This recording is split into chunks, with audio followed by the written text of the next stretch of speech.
প্রিয় দর্শক, আসসালামু আলাইকুম। আমি ডক্টর বজলুর রহিম রিপন আপনাদের সবাইকে জানাচ্ছি শুভেচ্ছা। প্রিয় দর্শক, সার্ভাইকেল স্পন্ডোলাইসিস অর্থাৎ ঘাড়ে ব্যথা, এই টার্মটি কিন্তু অনেকের কাছে খুবই পরিচিত। যে ঘাড়ে ব্যথা মানেই হলো সার্ভাইকেল স্পন্ডোলাইসিস, এক্সরে করলেই বোঝা যায়। বিশেষ করে যারা একটু বয়স্ক মানুষ থাকেন, বিশেষ করে 50-এর উপরে বা 45 থেকে 50-এর উপরে যাদের বয়স, তাদের ক্ষেত্রে এই যে সার্ভাইকেল স্পন্ডোলাইসিস বলা হয়, এই সার্ভাইকেল স্পন্ডোলাইটিস আসলে বিষয়টা এটা প্র্যাকটিক্যালি হচ্ছে, এটা একটা ডিজেনারেটিভ ডিজিজ। যখন আমাদের ঘাড়ের হাড়ের মধ্যে আর্থ্রাইটিস হয়, বিশেষ করে অস্টিওআর্থ্রাইটিস, তখন কিন্তু এটাকে সার্ভাইকাল স্পন্ডোলাইসিস বলা হয়। এই ক্ষেত্রে যে বিষয়টি ঘটে সেটা হচ্ছে যে আমাদের যে ঘাড়ের অংশের যে ডিস্ক আছে, সেই ডিস্কটা আস্তে আস্তে পানি স্বল্পতা দেখা দিতে থাকে এবং ডিস্কটা আস্তে আস্তে পাতলা হয়ে যায়। তখন একটি হাড় আরেকটি হাড়ের উপর চাপ দেয়, ফলে স্পেশালি আমাদের যে ফ্যাসেট জয়েন্ট আছে, সেই ফ্যাসেট জয়েন্টের উপর লোডটা বেশি পড়ে।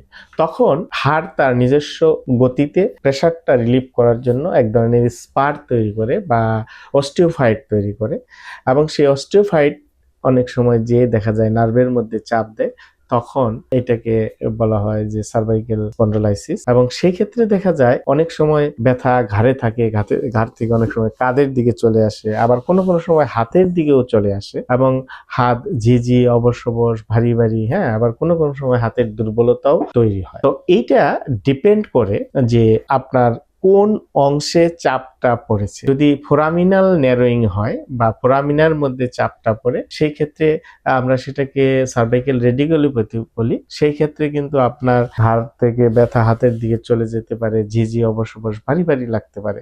আবার যদি সেন্ট্রাল নার্ভ কম্প্রেশনের কারণে হয়, আবার যদি সেন্ট্রাল ক্যানাল স্টেনোসিস হয়, হ্যাঁ, সেই ক্ষেত্রে দেখা যায় যে আপনার অনেক সময় দেখা যায় স্পাইনাল কর্ডের মধ্যে চাপ পড়ে, যেটাকে আমরা মায়োলিওপ্যাথি বলি, এবং সেই ক্ষেত্রে আরো কঠিন সিমটমস বা উপসর্গ দেখা দিতে পারে। সেক্ষেত্রে অনেক সময় চলাফেরার যে ভঙ্গিমাটা, সেটা একটু ডিস্টারবেন্স হতে পারে। হ্যাঁ, অনেক সময় হাত পা দুর্বল হয়ে যেতে পারে, এই ধরনের অনেক জটিলতা দেখা দিতে পারে। তো সাধারণত এই ধরনের সার্ভাইকেল স্পন্ডোলাইসিস হলে যে চিকিৎসা ব্যবস্থাটি আমরা নিয়ে থাকি, সেটি হচ্ছে যে শুধু ব্যথানাশক ওষুধে কিন্তু এই ধরনের সার্ভাইকেল স্পন্ডোলাইসিস আপনার রিকভারি পূর্ণভাবে সম্ভব না। এর জন্য যেটি দরকার সেটি হচ্ছে যে ফার্স্ট লাইন ট্রিটমেন্ট বলা হয় এটাকে, ফিজিওথেরাপি করানো। এই ফিজিওথেরাপির মধ্যে আবার কিছু স্পেসিফিক সেগমেন্ট আলাদা আলাদা আছে। এখানে কিছু এক্সারসাইজ আছে, কিছু ম্যানুয়াল থেরাপি আছে, কিছু ইলেকট্রিক্যাল মোডালিটিস আছে, হ্যাঁ, কিছু লাইফস্টাইল মডিফিকেশন আছে। সবকিছু মিলেই একটা পূর্ণাঙ্গ ফিজিওথেরাপি। বিশেষ করে ডিপ নেক ফ্লেক্সর মাসলগুলিকে ট্রেনিং দেওয়া, আপনার নেক মাসলগুলোকে স্ট্রেংথেনিং করানো, স্কেপুলা স্টেবিলাইজেশন করানো, হ্যাঁ, এবং যখন হাতের দিকে ব্যথা চলে যায় তখন আমাদের নার্ভ গ্লাইডিং করানো, সাথে কিছু ফ্যাসেট জয়েন্ট মোবিলাইজেশন করা, এবং কোনো কোনো ক্ষেত্রে সফট টিস্যু রিলিজ লাগতে পারে। হ্যাঁ, এর সাথে আমরা কিছু ইলেকট্রিক্যাল মোডালিটিস যেমন ইনফ্রারেড রেডিয়েশন, টেন্স বা শর্ট ওয়েভ, এই ধরনের কিছু আমরা মোডালিটিস ইউজ করতে পারি, যেটি আপনার ব্যথা নিরাময়ে অনেকটা সহায়ক ভূমিকা পালন করে।